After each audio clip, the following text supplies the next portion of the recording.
Goeienaand, broers en susters. Hartlik welkom by die erediens vanaand. Mag ons ook saam nader aan ons Here groei.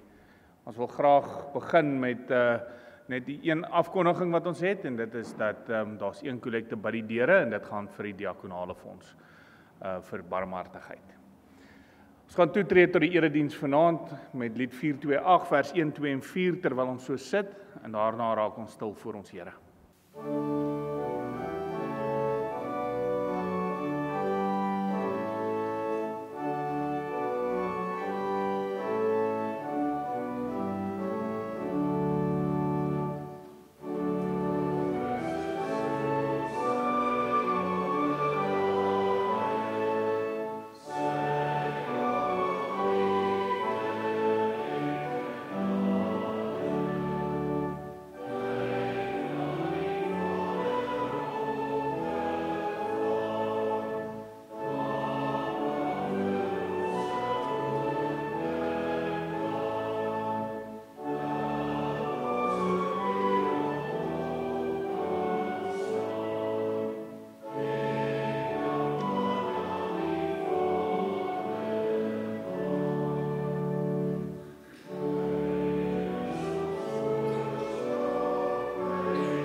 Ons raak 'n oomblik stil voor die Here.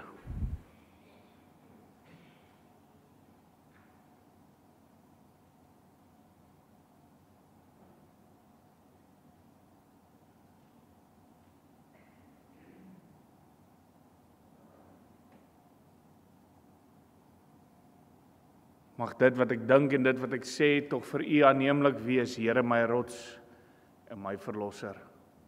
Verhef julle harte tot God, ontvang sy seën, genade, barmhartigheid en vrede vir julle van God ons Vader, ons Here Jesus Christus, en ryklik vermeerder deur die werking van die Heilige Gees. Amen.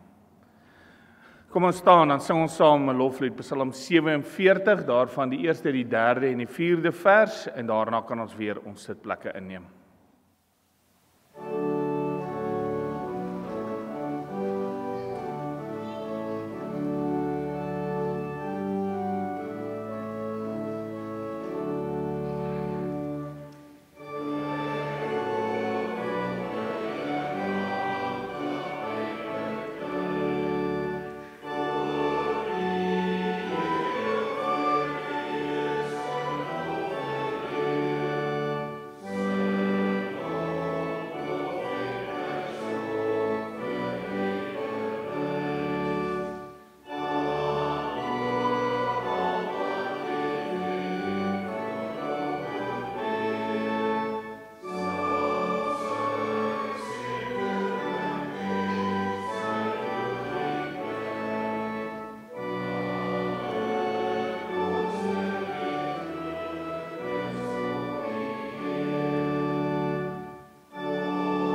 Kom ons bid saam.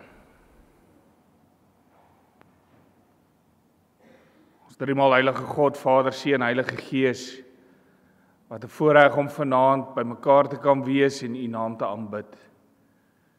U die eer en die lof van ons harte te bring, en dit met 'n spesiale geleentheid soos vanaand waar ons die hemelvaart van ons Koning en Verlosser Jesus Christus gedenk.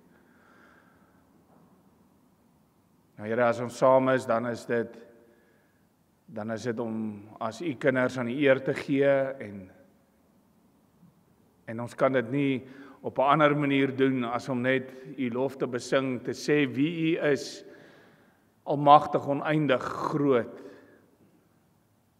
Van ewigheid af was U daar, tot in ewigheid sal U wees, die Alfa en die Omega, die begin en die einde. Dis U wat die heelal in die palm van die hand vashou, dis U wat elke laaste ster roep en tel. Maar is ook U wat ons intiem, persoonlik in die skoot van ons moeders aan mekaar geweef het. Sodat ons mensies kan wees, mense wat aan U naam eer bring, wat U lof besing en groot maak. En dan moet ons sê, Here, so baie keer mis ons skepingsdoel, so baie keer skiet ons so ver te kort, omdat ons leef asof U nie koning is nie. Omdat ons leef asof U nie God is nie. Omdat ons leef om onsself te eer en onsself te prys en onsself te verhef, en nie leef om in diens van U te staan tot voordeel van ons naaste nie. Wil U ons dit vergewe? Wil U ons lei deur die Heilige Gees om 'n afkeer te hê van dit wat skeiding maak tussen U en ons. Neem weg dit wat skeiding maak tussen U en ons. En dit kan ons net vra op grond van die soenverdienste van U Seun Jesus Christus. Dan bid ons, Vader, lei ons nie in die versoeking nie, maar verlos ons van die bose. Want aan U behoort die koninkryk en die krag tot in alle ewigheid. En dan so, Vader, as ons vanaand by mekaar is, waar U woord reg oor ons land, reg oor die wêreld ook verkondig word op hierdie aand, 40 dae na die viering van Paasfees. Dankie, Here, dat ons so by mekaar kan wees. Wil U dan ook ons ore oopmaak, ons harte ontvanklik vir U woord, en mag U woorde nie net gehoor word nie, maar mag dit omgesit word in dade. Mag ons hande en voete gee aan dit wat ons vanaand hoor. Ons bid hierdie dinge van U, Here, nie omdat ons dit verdien nie, maar enkel en alleen uit genade om Jesus Christus ontwil. Amen. Terwyl ons so sit met die oog op die skriflesing, sing ons Psalm 84 vers 6 en daarna lees ons saam met Handelinge 1 vers 1 tot 12 en Hebreërs 9 van vers 23.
Ons skriflesing vanaand kom uit Handelinge 1 uit en dan ook uit Hebreërs 9 uit. Ons luister vanaand saam na die woord van die Here en ek lees vir ons eerste uit Handelinge uit. Handelinge 1 vers 1 tot 12. My eerste boek, Theophilus, het ek geskrywe oor alles wat Jesus gedoen en geleer het van die begin af tot op die dag van sy hemelvaart. Voordat hy in die hemel opgeneem is, het hy deur die Heilige Gees bevele gegee aan die manne wat hy as apostels uitgekies het. Na sy dood het hy aan hulle met baie onbetwisbare bewyse ook getoon dat hy lewe. In die loop van 40 dae het hy by verskeie geleenthede aan hulle verskyn en hulle het oor die dinge van die koninkryk van God gepraat. Terwyl hy 'n keer saam met hulle aan tafel was, het hy hulle beveel: moenie van Jerusalem af weggaan nie, maar bly wag op die gawe wat die Vader beloof het, soos julle van my gehoor het. Johannes het wel met water gedoop, maar julle sal binne 'n paar dae met die Heilige Gees gedoop word. Toe hulle 'n keer bymekaar was, het hulle vir Jesus gevra: Here, is dit nou die tyd dat u die koninkryk vir Israel weer gaan oprig? Hy het hulle geantwoord: dis nie vir julle om die tyd en die omstandigheid te weet wat die Vader in sy eie mag bepaal het nie, maar julle sal krag ontvang wanneer die Heilige Gees oor julle kom, en julle sal my getuies wees in Jerusalem sowel as in die hele Judea en in Samaria en tot in die uithoeke van die wêreld. Nadat hy dit gesê het, is hy opgeneem, en terwyl hulle dit sien, en 'n wolk het hom weggeneem sodat hulle hom nie langer kon sien nie. Terwyl hy weggaan en hulle nog stip na die hemel kyk, het daar skielik 2 mans in wit klere by hulle gestaan. Die sê toe vir hulle: Galileërs, waarom staan julle so na die hemel en kyk? Hierdie Jesus wat van julle af na die hemel toe opgeneem is, sal net so terugkom, soos julle hom na die hemel toe sien opgaan het. Ons lees hiermee saam dan, Hebreërs 9, vers 23 tot 28. Die aardse afbeeldings van die hemelse dinge moes dus noodwendig deur hierdie middele gereinig word, maar die hemelse dinge self deur beter offers as hierdie. Christus het nie ingegaan in 'n heiligdom wat deur mense gemaak is en net 'n namaaksel van die ware wat is nie. Nee, hy het in die hemel self ingegaan om nou ter wille van ons voor God te verskyn. Hy het nie ingegaan om homself herhaaldelik te offer nie, soos die hoëpriester elke jaar die allerheiligste binne gegaan met bloed wat nie sy eie is nie. Dan sou Christus immers herhaaldelik moes gelei het, reeds van die skepping van die wêreld af, maar nou het hy net een keer in die volëinding van die tye verskyn om deur sy offer die sonde weg te neem. 'n Mens is bestem om net eenmaal te sterf en daarna kom die oordeel. So is Christus ook net eenmaal geoffer om die sondes van baie weg te neem. As hy die tweede keer verskyn, kom hy nie in verband met die sonde nie, maar om verlossing te bring vir die wat hom verwag. Ons teksvers is dan vers 24 van hierdie hoofstuk. Christus het nie ingegaan in 'n heiligdom wat deur 'n mens gemaak is en net 'n namaaksel van die ware is nie. Nee, hy het die hemel self ingegaan om nou ter wille van ons voor God te verskyn. Geliefdes in ons Here Jesus, in my voorbereiding het ek so 'n paar doelbewuste soektogte gedoen en myself 'n paar vrae afgevra oor hierdie dag wat ons Hemelvaartdag noem. En ek wil julle uitdaag om na die winkels toe te gaan en vir my 'n hemelvaartkaartjie te kry. 'n Kaartjie wat sê gelukkige Hemelvaartdag. Julle kan maar gaan soek, hulle is nie daar nie. Vir Kersfees, baie. Selfs vir Paasfees is daar kaartjies. Maar vir Hemelvaart, daar is nie Hallmark kaartjies vir Hemelvaart nie. Dit is asof Hemelvaart die terloopse gebeure is wat die einde van iets aandui. En dis bietjie wat homself afgespeel het hier aan die einde of aan die begin van Handelinge, wanneer die disippels kyk na Jesus se hemelvaart. Nou wil ek die stelling maak en sê, so nutteloos soos dit is om 'n ete voor te berei sonder iemand om dit te eet. So nutteloos soos om 'n huis te bou sonder iemand wat daarin gaan bly. So nutteloos is Jesus se lewe en geboorte en sterwe en opstanding sonder die hemelvaart. Want die hemelvaart is dit wat die dinge wat Jesus gedoen het neem en dit in aksie oorsit. Dis die katalisator wat die werk van Christus werklik maak vir ons. En daarom sal dit 'n fout wees om met hierdie dag om te gaan asof dit terloopse gebeure is of 'n einde is van iets. En dit is waarom die engele, toe hulle die disippels hier aan die einde van Handelinge kry, waar hulle staan en staar na die hemel, konfronteer en liefdevol terugwys met die vraag: waarom staan julle so en staar? Waarom staan julle rond en doen niks? As julle besef wat hier voor julle gebeur, moet dit iets aan julle harte en julle gedagtes doen. Waarom is dit? Met Hemelvaart voel dit anders as op die ander geestelike of Christelike feesdae, dalk onbewustelik, omdat met elke ander Christelike feesdag vier ons iets wat ons gekry het, iets wat ons bygekry het. En dalk voel dit vir ons onbewustelik asof met Hemelvaart ons iets verloor het.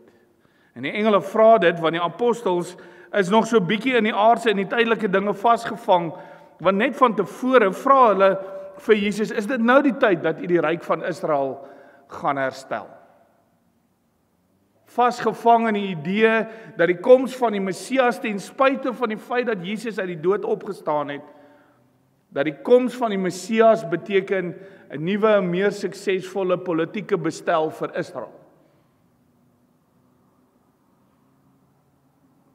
Hulle is vasgevang in aardse dinge. Hulle dink nog aan die tent waarin ons woon asof dit 'n ewige tuiste moet wees.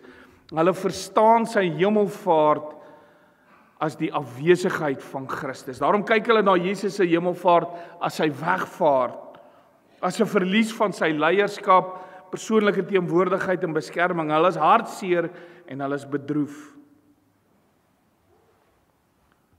Wat die engele impliseer met hierdie is, as jy hier rond staan en met verlange na die hemel kyk, dan het die spreekwoordelike pennie nog nie gedrop nie. Dan snap jy nog nie wat dit beteken dat Jesus opgevaar het nie. As dit jou nie soos weerlig tref en met energie vul waarmee jy in aksie wil oorgaan nie, dan vang jy nog nie waaroor hemelvaart gaan nie. En ons teksvers beklemtoon dit so mooi. Christus het nie ingegaan in heiligdom wat deur mense gemaak is en net 'n namaaksel van die ware is nie. Nee, hy het in die hemel self ingegaan om nou ter wille van ons voor God te verskyn. Wanneer ons hierdie woorde hoor, moet ons besef wat dit beteken, wat presies gebeur het toe Jesus opgevaar het. En hierdie woordjie opvaar het een van twee betekenisse. Die een is om op te styg, en dit is 'n ruimtelike verskywing, om van een plek na 'n ander plek te gaan. Maar dit is nie wat hierdie opgaan na die hemel, opstyg na die hemel beteken nie, want Jesus se verhouding met ons is nie dieselfde as die ou wat in die woonstel bo my bly en ek wat daai ruimtelike verhouding met mekaar het nie. Wat ek weet van hierdie ou wat so raas as hy bo my bly nie. Dis nie die tipe verhouding wat ons met die Here het nie, of wat die Here met ons het nie. Dis nie ruimtelik nie. Die beeld wat dalk die beste sou verduidelik is die verhouding tussen 'n toneelskrywer en die karakters van sy toneel. Die toneelskrywer self staan buite die toneel. Hy rig en hy lei die toneel. En die enigste manier waarop die karakters in die toneel te doen kan hê met die skrywer van die toneel, is as die skrywer van die toneel homself in die toneel inskryf. Sodat hy self 'n karakter word en deel word van hierdie toneel. Maar die karakters vloei voort uit die skrywer se gedagtes, maar die karakters kan self geen verhouding met die toneelskrywer hê, tensy die toneelskrywer deel raak en self 'n karakter word nie. So God is soveel anders as die karakters in 'n toneel, of is net soveel anders van ons as wat die karakters in 'n toneel anders is as die toneelskrywer. Hy is so uniek, hy staan buite tyd, hy staan buite ons wêreld, hy is bo dit verhef, hy is nie gebind hieraan nie, en tog Tog besluit hy om homself in ons verhaal in te skryf. Om deel te word van die mense verhaal. Daar's niks en niemand soos hy nie. En ons kan nie op ons eie 'n verhouding met hom hê tensy hy homself in hierdie verhaal inskryf nie, en dis wat hy doen. En daarom is dit belangrik om op te let na dit wat aan die einde van Lukas staan. In die oorspronklike taal word die hemele gebruik. Elke keer as ons in die Nuwe Testament lees van die hemele, dan word gepraat van die lig, van die hemeldak, na die heelal, die sterreruim, alles daarin. Maar hier en ook in ons teks in Hebreërs word daar baie duidelik die enkelvoud gebruik. Hy het na die hemel opgevaar. Nie na die hemele nie, na die hemel. Enkelvoud. Want Jesus staan nou nie net in 'n ander verhouding met net die mens nie, maar met die heelal. Hy het nie net 'n ruimtelike verskywing aangegaan van die aarde na die sterredak toe nie. Nee, hy het in 'n totaal ander verhouding gaan staan met die heelal. Hy word mens. Hy neem vleeslike karakter aan. In die vlees leef hy. Hy het immers aan al die vereistes van die wet voldoen om die volmaakte lewe te lei sodat sy lewe in die plek van my lewe kan staan. In die vlees ly hy dan as regverdige vir die onregverdige en dan sterf hy in die vlees en hy staan op uit die dood in die vlees, soos ons gelees het. Die disippels het immers hulle vingers in sy hande en sy wonde gedruk. In die vlees staan hy op en daarom is die dood oorwin. Hy skryf homself in ons toneel in sodat ons in verhouding met hom kan staan en dan nou word hy opgeneem in die hemel en staan hy in 'n ander verhouding met die heelal. Sien, as Jesus hier in tyd en ruimte en materie gebly het, daai 3 terme, time, space and matter. As hy hier gebly het op aarde, dan sou hy hieraan in sy menslike karakter daaraan gebonde moes bly. Maar hy beweeg buite dit. Hy word in die hemel opgeneem sodat hy nie deur tyd, ruimte en materie gebind word nie, maar bo dit staan, want dan kan hy oral en op elke gelyke tyd alles wees vir almal wat hom aanbid. Kan hy al die alles wat hy as erfdeel vir ons nalaat, vir ons almal gee, omdat hy oral teenwoordig is. Die erflating van sy aardse offer en hemelvaart is dat ons oral en altyd toegang het tot hierdie erflating. En dit word op een plek nogals mooi beskryf, wanneer Maria na Jesus gryp. En Jesus kyk haar en hy sê vir haar, laat my gaan, vrou, want dis nie nou die tyd nie. Ek moet na my Vader gaan. Maria, jy's bang om my te laat gaan, maar die realiteit is, as jy my laat gaan en ek gaan na my Vader, gaan niks my ooit weer van jou af kan weghou nie. Dan sal ek altyd en oral by jou wees. Jy dink jy wil my hier op een plek en in een tyd hê, die disippels dink, ek wil 'n aardse bestel hê hier en nou, dis wat ons soek. Maar die realiteit is dat as Jesus na sy Vader gaan, as hy in die hemel opgeneem word, dat hy vir Maria en almal wat hom liefhet, dat dit vir hulle almal beter sal wees om hom te laat gaan na die Vader, want dan sal niks jou ooit weer van sy liefde kan skei nie. Soos Romeine 8 dit sê. Geen hoogte of diepte of kragte of magte of teenswoordige of toekomstige dinge, niks in die hele skepping kan my van die liefde van Christus skei nie, omdat daar niks is wat my van hom kan skei nie, omdat hy alomteenwoordig is.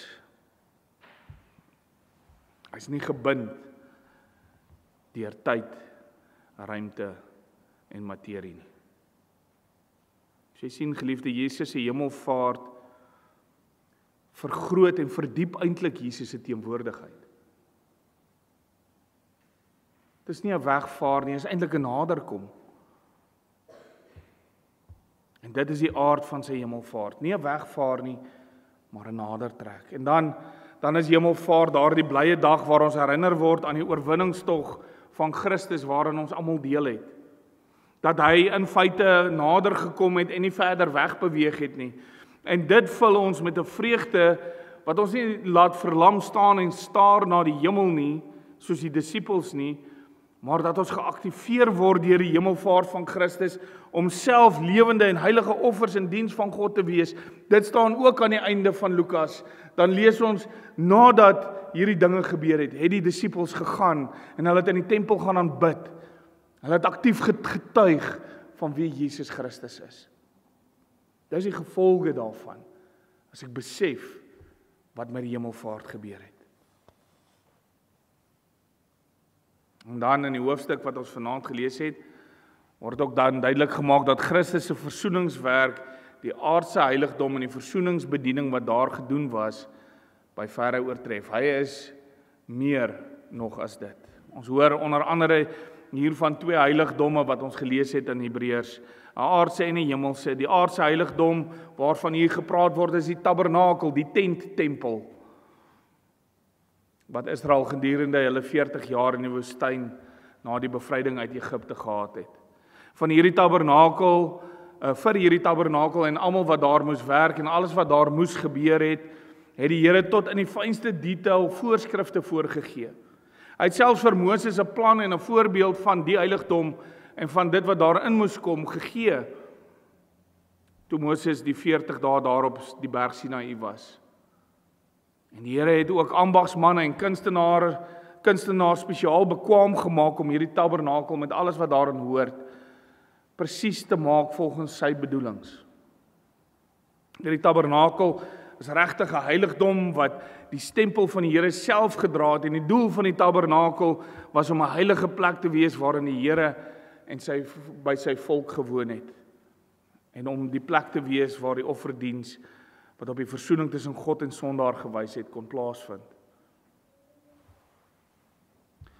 En tog was hierdie wonderlike heiligdom met al sy beplanning en die stempel van die Here self nie die volmaakte heiligdom nie. Net soos wat die asemrowende tempel van Salomo later ook nie die ware heiligdom nie, al was Dawid wat die plan daarvoor opgetrek het, ook spesiaal deur die Here daarin gelei. Dit is net 'n namaaksel, 'n aardse kopie, 'n modelletjie van dit wat eintlik moet wees. Die verbondsark wat in die allerheiligste deel van die tabernakel gestaan het, het net die teenwoordigheid van die Here gesimboliseer. En die eintlike versoening is nie daar bewerk nie. Die offers wat daar gebring is, was 'n heenwysing na die offer wat later gebring sou word op Golgotha.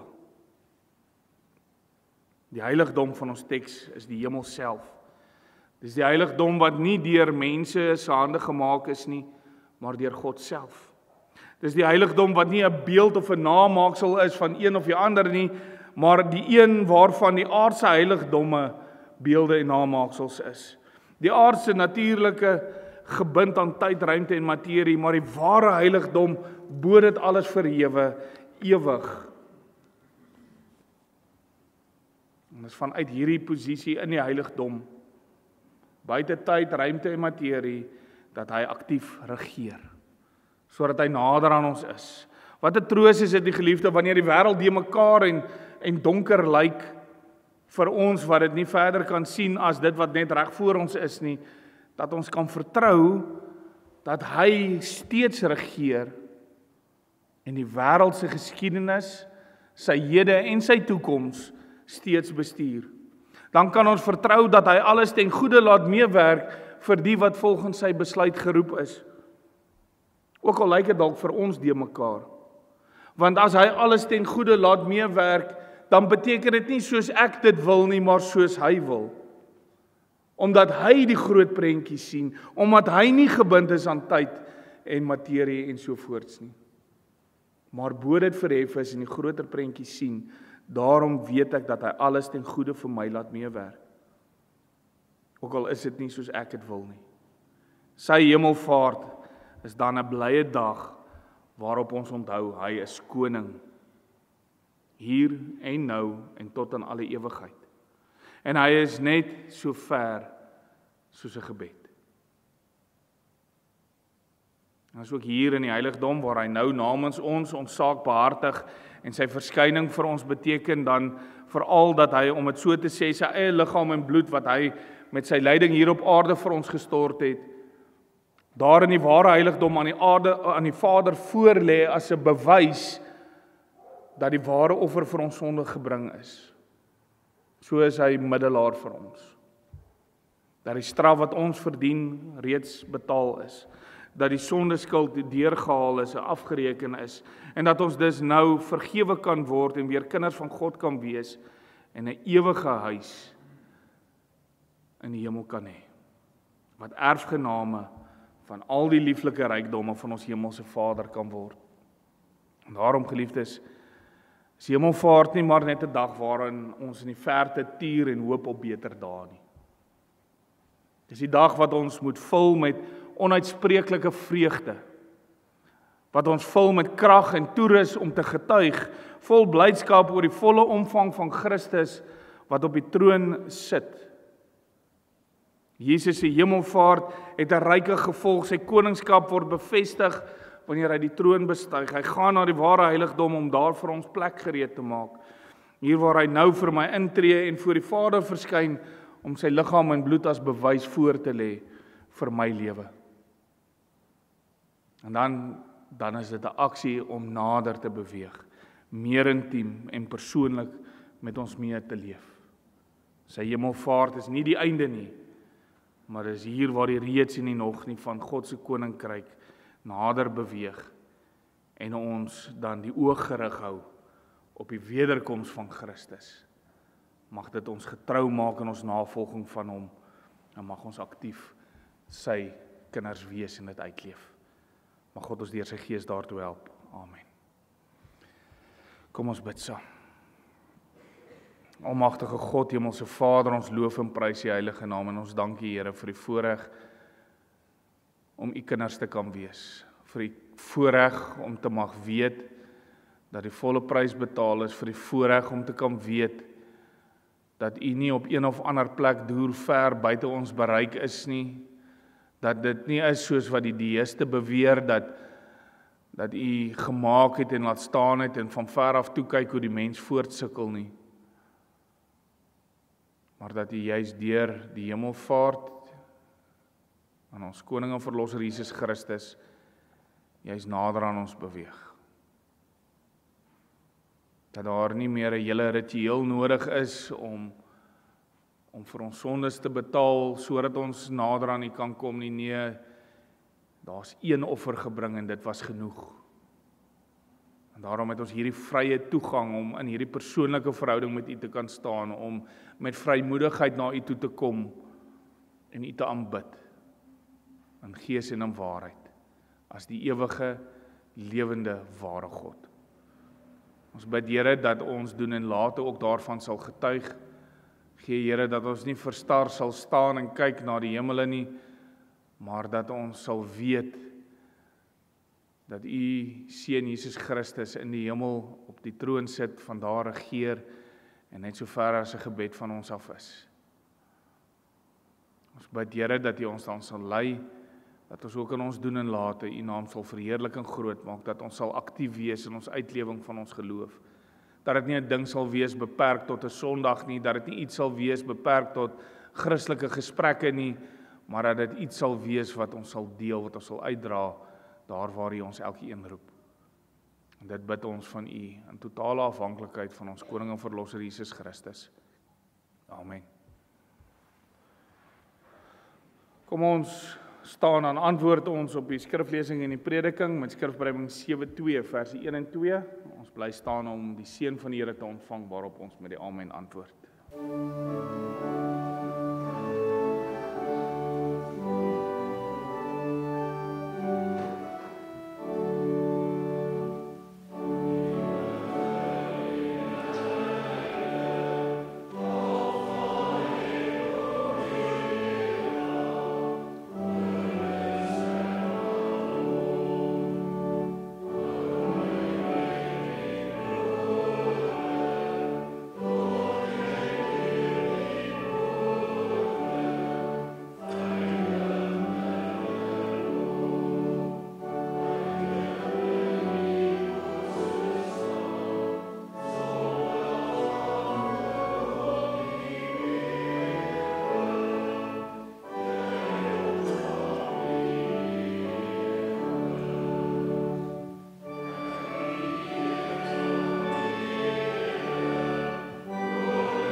Verhef jou harte tot God, ontvang sy seën. Die genade van ons Here Jesus Christus en die liefde van God en die gemeenskap met die Heilige Gees is en bly met elkeen van u. Amen.